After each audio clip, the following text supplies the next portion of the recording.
How to write a song like Joji in 5 minutes. If you like the video, please subscribe. First thing you're gonna do is get a text message from your significant other looking like this, and then unlock some sadness. For this track I made, I based it off Die For You by Joji. And for this, I'm really only using like 3 chords. And the piano plugin I'm using for this demo is the soft piano from Spitfire Labs. It has a really introspective kind of sound and really can make you wonder how you guys went from talking at one point and not really talking anymore. Really curious if you're ever gonna hear from that person again, waiting for that text message at night. This is a free plugin, so I highly recommend it. And for the chords, I'm just using a C major and then a D minor. I'm just going back and forth between those two. The only thing that's changing is the top line or the right hand part, and I can let you listen to that really quick.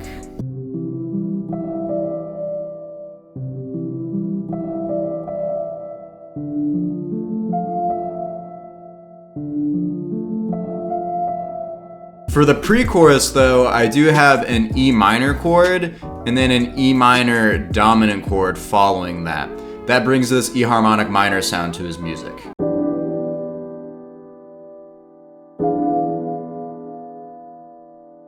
And the next thing I hear a lot in his music is this synthesizer with like a volume automation. Kind of sounds like this.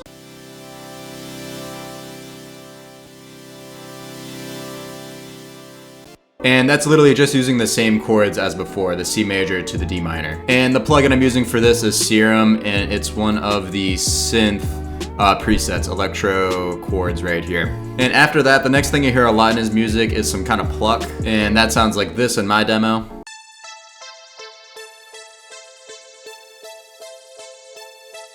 That just kind of adds some atmosphere. And this second pluck is just more of an effect to kind of have it bounce between both of your speakers. It's a very, very subtle sound I heard in Die For You.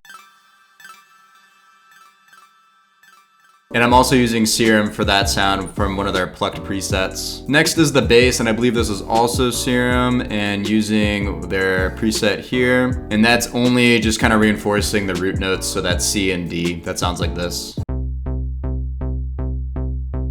And the last thing I have here are some drums, and unlike the shorts version, I made the drums not as present, so I switched up the sample for the snare and also took out some of the high end from the kick. That sounds like this now.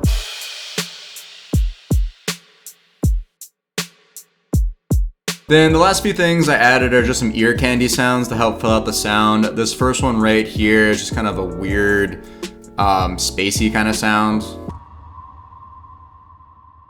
Next one are some glitches. Then a reverse, and then a bass drop to help for the chorus impact. And then I added some rain during the verse. This kind of gives it like a lo-fi kind of sound. And then I also have this impact burst to help fill out the sound when the chorus hits as well. So I hope you guys like this video. I'm gonna let my demo play to the end, and I'll catch you all in the next one.